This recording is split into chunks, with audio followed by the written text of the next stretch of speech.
بسم اللہ الرحمن الرحیم الحمد للہ وکفی وسلام علی عبادہ الذین اصطفی اما بعد عن انس رضی اللہ تعالی عنہ قال قال رسول اللہ صلی اللہ علیہ وسلم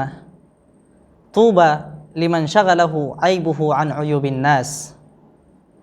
حضرت انس رضی اللہ تعالی عنہ سے روایت ہے کہ رسول اللہ صلی اللہ علیہ وسلم نے ارشاد فرمایا، خوشخبری ہو اس شخص کے لیے، بشارت ہو اس شخص کے لیے جس کو اس کا عیب، اس کی کمی، اس کی کوتاہی، دوسروں کی کمی اور کوتاہی پر نظر رکھنے سے دور رکھے۔ معزز ناظرین، یہ ایک حقیقت ہے کہ انسان جہاں بہت سی خوبیوں، کمالات اور اچھے اوصاف سے متصف ہوتا ہے، وہیں اس کے اندر بہت ساری کمیاں، کوتاہیاں اور نقائص بھی پائے جاتے ہیں، اور ان نقائص سے صرف اللہ کے برگزیدہ بندے انبیاء علیہم الصلاۃ والسلام ہی محفوظ ہوتے ہیں۔ ایسے میں جب کہ ہم ایسے معاشرے میں زندگی گزار رہے ہوتے ہیں جہاں ہمارے درمیان بہت سی خوبیوں سے متصف لوگ ہوتے ہیں، وہیں ایسے افراد بھی ہوتے ہیں جن کے اندر کوتاہیاں اور کمیاں ہوتی ہیں، ان سے کوئی غلطی ہوتی رہتی ہیں۔ تو ایسے موقع پر عموماً ہوتا یہ ہے کہ ہماری توجہ فوراً اس شخص کی کمی پر جاتی ہے، ہماری نگاہ اس کی برائی پر، اس کے عیب پر جا کر ٹک جاتی ہے اور وہاں سے ہٹنے کا نام نہیں لیتی۔ پھر ہم اسی کمی کو، اسی عیب کو اپنی نشست و برخاست، اپنی محفلوں اور اپنی مجلسوں کا موضوع گفتگو بنا لیتے ہیں اور ہر جگہ اس کو چرچے میں رکھتے ہیں کہ فلاں کے اندر یہ عیب ہے، فلاں کو میں نے یہ غلط کام کرتے ہوئے دیکھا۔ لیکن میرے دوستو، حدیث مبارکہ اس کے برخلاف ان بندوں کو خوشخبری دے رہی ہے جو لوگوں کی عیب پر توجہ دینے کے بجائے خود اپنے عیب پر توجہ دیتے ہیں، جو اپنی کوتاہی کو دور کرنے کی کوشش میں لگے رہتے ہیں اور انہیں اتنا وقت ہی نہیں ملتا کہ وہ دوسروں کے پیچھے پڑے رہیں۔ ایسے لوگوں کے بارے میں ایک مرتبہ اللہ کے رسول صلی اللہ علیہ وسلم نے صحابہ کرام سے دریافت کیا، تمہیں معلوم ہے کہ غیبت کیا چیز ہے؟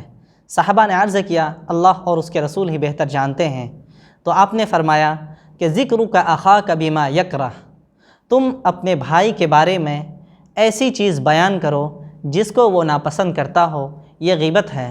تو صحابہ نے پوچھا، اے اللہ کے رسول، اگرچہ ہمارے اس بھائی کے اندر وہ کمی موجود ہو پھر بھی وہ غیبت ہے؟ تو اللہ کے رسول نے کہا، ہاں، اگر وہ کمی اس کے اندر موجود ہے اور تم اس کو دوسروں کے سامنے جا کر بیان کرو تو یہ تمہاری طرف سے غیبت ہے، لیکن اگر وہ عیب اس کے اندر ہے ہی نہیں تو یہ تمہاری طرف سے صریح بہتان ہے۔ اسلامی تعلیمات پر جب ہم اس سلسلے میں نظر ڈالتے ہیں تو قرآن کا صریح حکم ہے کہ یا ایھا الذین آمنوا اجتنبوا کثیرا من الظن ان بعض الظن اثم، اے وہ لوگو جو ایمان لائے ہو، زیادہ گمان کرنے سے بچو، بے شک بعض گمان گناہ کا سبب ہوتے ہیں۔ ولا تجسسوا ولا یغتب بعضکم بعضا، اور تم کسی کی جاسوسی مت کرو، کسی کے ٹوہ میں مت پڑو اور نہ ایک دوسرے کی غیبت کرو۔ اور پھر آگے اللہ تبارک و تعالی نے اسی آیت کے اندر غیبت کرنے والے کی مثال اس شخص سے دی ہے جو اپنے مردار بھائی کے گوشت کو کھاتا ہو۔ اللہ تعالیٰ کا ارشاد ہے، ایحب احدکم ان یأکل لحم اخیہ میتا فکرہتموہ، کیا تم میں سے کوئی شخص یہ بات پسند کرتا ہے کہ وہ اپنے بھائی کے مردار گوشت کو کھائے؟ میرے محترم دوستو، کمی اور کوتاہی یہ انسان کی فطرت ہے۔ ایسے موقع پر ہمارا رویہ یہ ہونا چاہیے کہ اگر ہم اپنے کسی بھائی کے اندر، اپنی کسی بہن کے اندر، اپنی بیٹی، اپنی ماؤں کے اندر اگر کسی قسم کی کوئی کوتاہی یا کمی دیکھیں تو ہمارا رویہ یہ ہونا چاہیے کہ ہم خاموشی کے ساتھ ان کو اس عیب پر مطلع کر دیں یا خود خاموش رہیں اور دوسروں کے سامنے نہ بتائیں۔ اللہ کے رسول صلی اللہ علیہ وسلم نے ایسے لوگوں کے لیے خوشخبری دی ہے جو دوسروں کی عیب پوشی کرتے ہیں، پردہ پوشی کرتے ہیں۔ آپ نے ارشاد فرمایا من ستر مسلما سترہ اللہ یوم القیامہ،